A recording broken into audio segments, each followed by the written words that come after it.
Good morning, everybody. Food for thought, keeping it real. I just want to talk about trust. We all have trust issues amongst each other.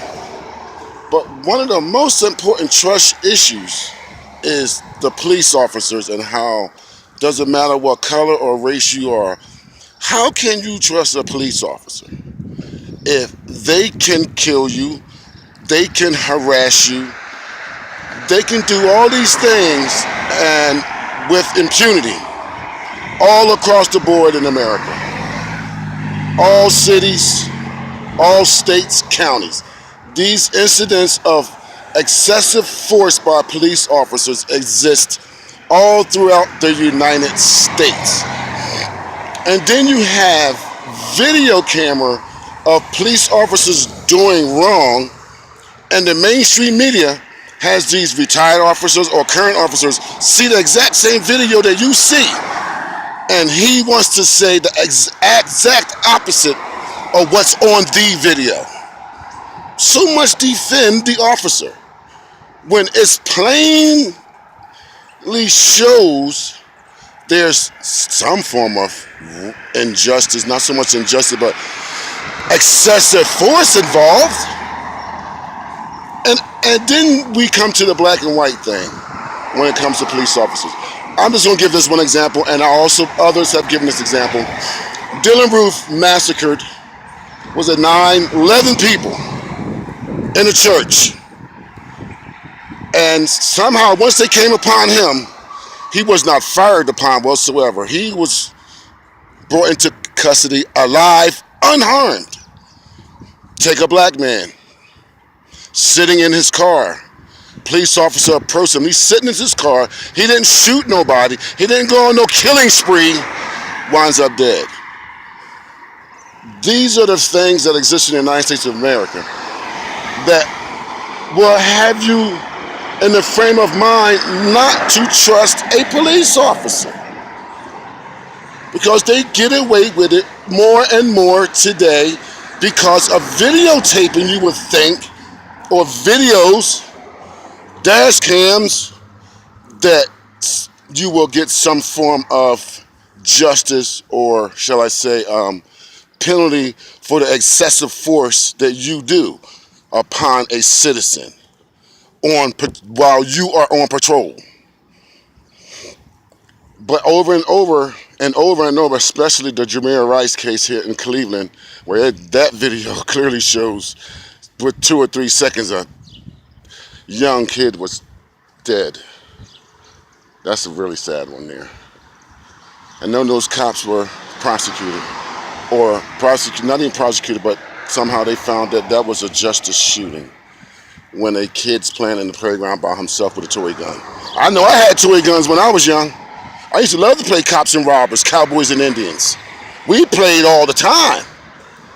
But here, this kid was playing in the park and he ended up dead because someone made a phone call, said, there's a kid playing in the park. They didn't say playing, they said in the park with a gun. But that's that case. But as I said, it's hard to find and have trust in the United States of America as far as when it comes to police officers in the United States of America.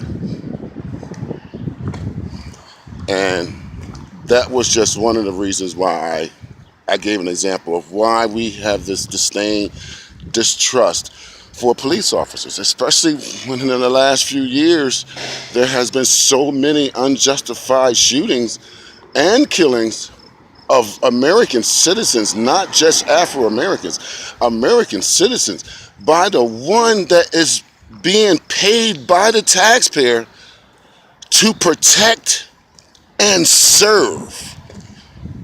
It seems they do the exact opposite. They accelerate and destroy more so than protect and serve. Food for thought, keeping it real, July 11th, 2016, Monday morning, heading to work. Think about that, people, please. And the mainstream media is talking so positive about the police officers that were shot down in Dallas. I'm sorry, that happened too. But you hear all these positive reviews about these police officers that were shot down. But when there are people that are shot down by a cop or harassed by a cop that report that they were mistreated by a cop, or there's a video of a cop shooting someone, they always want to talk down on the person that's either dead or harassed or humiliated. They quickly, and just like I said, it doesn't matter your race. Unfortunately, the African American males are more victim of this than others, which has been proven in Ferguson, and now it's coming out about a lot of things that's going on in America's police department, how they profile African Americans more in a community that's maybe only 3% black and 97% white, but they got the most fines and tickets in their community.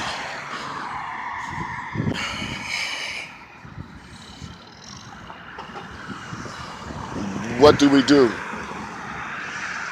What do we do? And it just falls on deaf ears because everyone knows about it. It's just falling on deaf ears. And you had this shootings last week of 2 black men, and you had the shootings of all these officers in Dallas. And they're all talking about it. It's a media blitz. And the same thing they do with every last shooting. There's a media blitz, and it gets brushed under the rug. It ain't gonna be no topic of the conversation for another 2 or 3 weeks. But people are still talking about it on social media.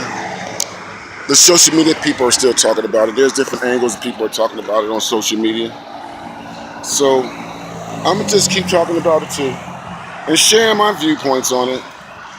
But it's really hard to trust a police officer when it blatantly shows them do something extremely wrong to another human being of the United States of America as a citizen, and to have his constituents and get a lawyer to justify a murder of a person, a citizen in the United States of America, and support him and make sure he does not have no consequences behind harassing, shooting, excessive force on American citizens.